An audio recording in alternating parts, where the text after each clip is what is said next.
Sneha with देसी तड़का में आज बनाएंगे साल भर से ज़्यादा रख के इस्तेमाल करने वाली एक देसी खटाई की रेसिपी, जो हमारे यूपी में आम की खटाई के नाम से जानी जाती है। तो बहुत ही आसान विधि है, लेकिन थोड़ा सा प्रोसेस लंबा है, इसीलिए रेसिपी पहुंचाने में लेट हो गई आप लोगों के पास।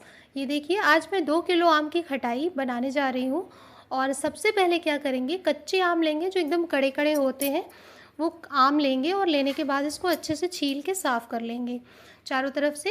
ये ग्रीन वाला पार्ट सारा निकल जाना चाहिए, क्योंकि सूखने के बाद थोड़ा सा खसाव देता है, तो इसलिए जितना ज़्यादा क्लीन रहेगा उतना अच्छा रहेगा। तो पील से अच्छे से साफ़ कर लेंगे इसके छिलकों को। और साफ़ करने के बाद इसी तरह सारे आम को साफ़ कर लेंगे। इसका प्रोसेसिंग बहुत लंबी होती है, इसको बनाने में टाइम इसलिए लग जाता है क्योंकि जब आप इसको बनाने का प्रोसेस शुरू करते हैं तो थोड़ा सा टाइम ज़्यादा लगता है, क्योंकि जब तक आपके आम, ये जो कच्चे आम हैं, ये पूरी तरह सूख नहीं जाते, उसका प्रोसेस शुरू नहीं होता है। तो इसलिए इसको बनाने में थोड़ा सा ज़्यादा टाइम लग जाता है। तो आम को इस तरह से छील के सारे आम मैंने तैयार कर लिए हैं।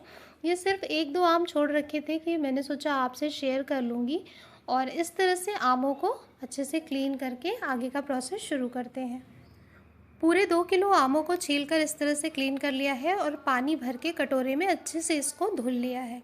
धुलना इसलिए ज़रूरी है कि थोड़ा बहुत हाथ का जो वो लगा रहता है, थोड़ा बहुत क्लीन हो जाएगा, क्योंकि स्टिकी होते हैं, कहीं ना कहीं से गंदगी चिपक ही जाती है। तो इसको इस तरह से क्लीन करके ड्रेन कर लिया सारा पानी। और ये आम कटनी ले ली है, जिससे हम आम के अचार के लिए यूज़ करते हैं। तो सेम यही प्रोसेस जैसे आम के अचार का होता है, बस आम के अचार में क्या होता है कि हम छिलकों को अलग नहीं करते हैं, और खटाई बनाने के लिए आपको छिलकों को साफ़ करना होता है। तो देखिए, ये बहुत ही तेज़ धार की होती है, और जैसे ही इस पे आम रखे जाते हैं कट से कट जाते हैं, क्योंकि आम में इस समय जाली पड़ चुकी होती है। और इसका प्रोसेस उसी टाइम किया जाता है जिस समय आपके आम में जाली पड़ जाए। तो जाली पड़ने के बाद ही आप खटाई या आम का अचार बना सकते हैं। सेम प्रोसेस आपको आम के अचार में भी करना होता है, बस यही होता है कि छिलका नहीं उतारा जाता।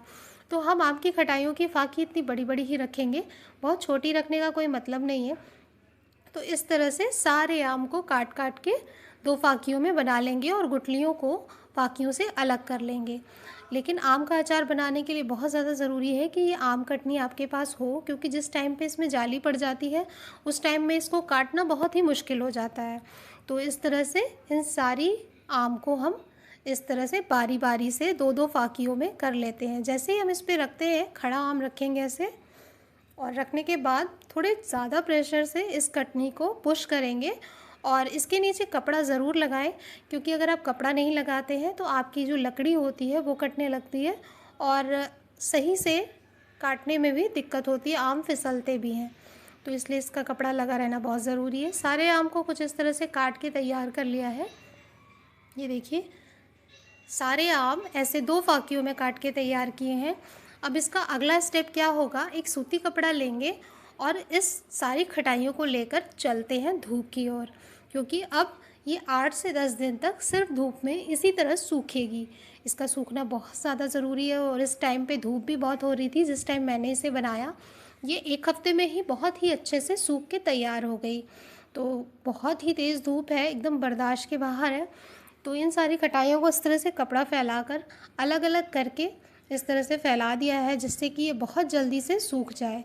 ये देखिए, 2 दिन का सूखी हुई खटाइयाँ दिखा रही हूँ, एकदम ये 2 दिन में ही इसकी हालत खस्ता हो चुकी है।